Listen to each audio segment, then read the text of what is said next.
So, Olivier, thank you so much for joining me on the podcast today. You're a self-admitted podcast virgin. But no, thank you very much. Sorry.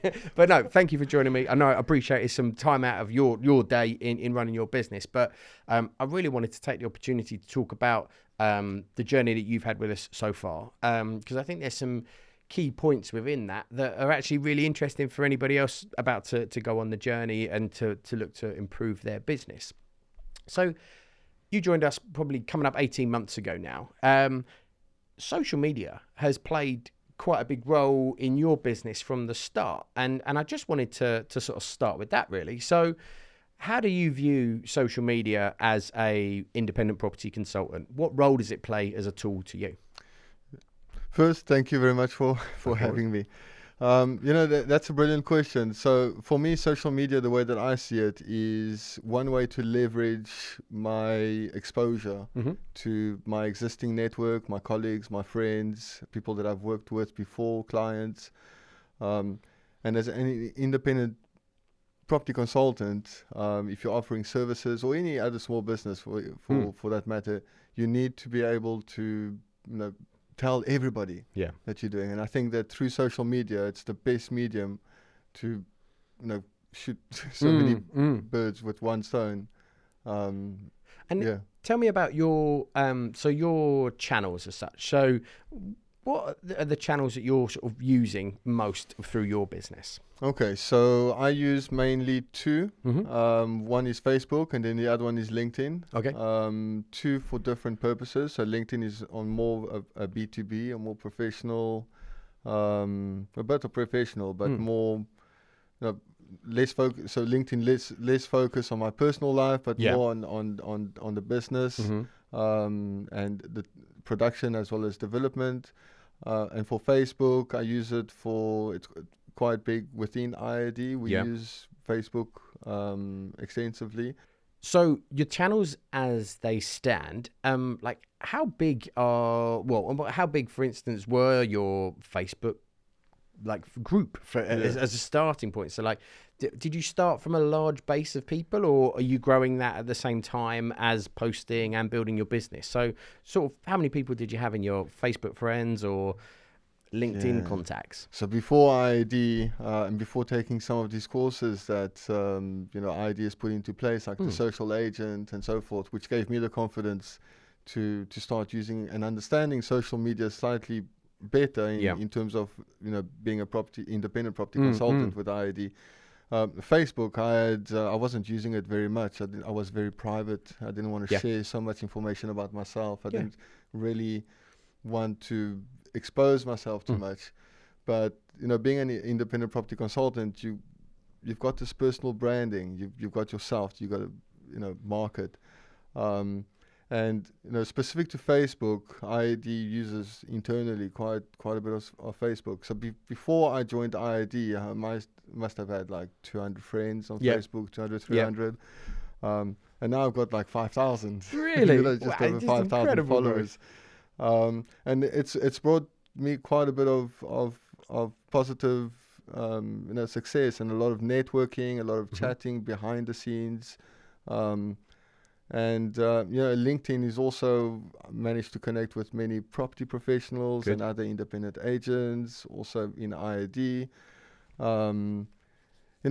Also it's important to keep in mind that with IID, it's not just the UK. There's France, there's Spain, Portugal, Florida, Mexico. And so automatically, the moment that I joined IID, I immediately made so many partners. Like an international network found you as such, right? That's it, And then Cool. I want to talk a little bit more about the social agent. So you mentioned one of the courses that you attended with us was the social agent. Tell me about the social agent as a course for anybody that doesn't know, and tell me something that you actually took from that. Yeah, no, of course. So I wasn't expecting what came my way. The way that the course was delivered, it was just like maybe 60, 90 minutes. And it was so well structured that immediately after coming off the call, I was able to implement some of these strategies. Cool. Step by step, and not only just once, but there's also that consistency factor where you can, continuously every day take small steps in order to grow your network efficiently. And you were saying earlier that actually you got some results relatively quickly, right, from this activity. And like I say, you've grown that network really quickly over a period of a year. But results don't always come quickly in this sort of thing, do it? Sometimes it is laying the groundwork and building it up, right? Yes. It takes time. It takes time. I mean, I'll give you some examples. Some of the connections on LinkedIn, outside, external from IID, some of the connections that I reached out to, because there's social media is you're in front, right? You're posting and so forth, but there's a lot of networking that's happening off the back of that in the background, in the DMs. Yeah. Well, they say it's a networking site. It's not just a posting site or a voyeur's site. Actually, you are supposed to talk to each other, and so you get quite a lot of that in the messaging functions in both of these. Exactly, and you got to, just like any sales organization, marketing, you got to nurture these relationships, and you got to keep. It's not because there isn't that opportunity right yet and there that 6 months down the line, just like it's happening to me, you get these opportunities. Like 7 months down the line, and somebody gets back to you and say, "Look, I've been following you. Here's an opportunity. You want to take a look at it, Brilliant. or do you want to share?" And do you have any examples of either posts, campaigns, or the sort of things that work the best for you in any of these channels? Yes. On specific to for this one, specific to Facebook. Joining IID. So when IID UK was founded, being bilingual, or trilingual, but speaking French, and the majority of the agents in France are quite big in France. I decided to position myself as the go-to French-speaking IID agent. A bit of a connector to the rest of the network. That's it. It's yeah, good. in the UK, and off the back of that, we managed to get a good opportunity in Kentish Town. Amazing. It's fantastic. It's great. And tell us a little bit about that. So that was an opportunity that came from the French connection, and you were able to open that door by being able to converse and speak French. But tell us, what did that result in for you? That was a listing, right? There was a listing. It was an opportunity. The customer had already dealt with this IID agent in France twice. Okay. She just reached out to me and trusted me with the communication with this client. I set up an appointment. Brilliant. I went to the house and I met him. Beautiful house in Kentish Town on Willis Road. Of course, a couple of offers have gone through. It's fallen through. So the property's still on the market. Takes time. You don't always sell straight away, but that opportunity of leaning into the network opportunity that's here and actually seeing it come back in return through the media of Facebook, which is really interesting. Facebook and also the power of IID. The fact that we've already got this existing contract as referrals. I didn't really need to know the ins and the outs of how she worked. Because she'd already built some of that relationship to know how that we work as a business. So that's it. Yeah, transferred. That's really cool. That's really cool and really powerful for people to understand that actually you are not on your own. You might be independent and trading alone, but you're not alone. No. And actually you're part of this wider network that has got 20,000 agents globally in 8 countries. And actually they do pull together. There is referral arrangements throughout the business that are started from day one that incentivizes people to work together and collaboratively for the benefit of their clients. That's it. And you've been the beneficiary of that, but well done. It was really good work. So second part, I wanted to talk to you about this network thing, right? So obviously you embrace social media from the start and have gotten really well with that and have seen the benefits. But you've also seen the benefits already of actually leaning into the network element side of this, the IAD business as a property consultant, and you've built quite a team already. So Did you set out to do that from day one? Was that on purpose and to take on that part of the role as well? So no, actually, it's funny that you asked this, but no, originally my goal was so I am an estate agent first and foremost, a property consultant. That's where I want to go. This is, what I'm doing. That's where the remuneration is best, right? And we've got to put food on the table. Yeah, absolutely. But seeing the experiencing IAD and the referrals and getting to understand more about the business and networking, whether it's in France or Spain or Portugal or whatever, I understood that the power really of my business is really on the network. Yeah. Right. So in order to do more production, would you say, like in terms of more business or more revenue in that long term? Where do you see it sit within your business model? Yeah, to secure more opportunities. Yeah. You got to develop your network. So it's easy, not easy, but to go to events and to go and meet other independent agents and all of that.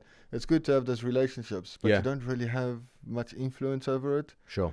So originally for me, it's been, go out in the field, go and network, go find clients, go list properties, get instructions.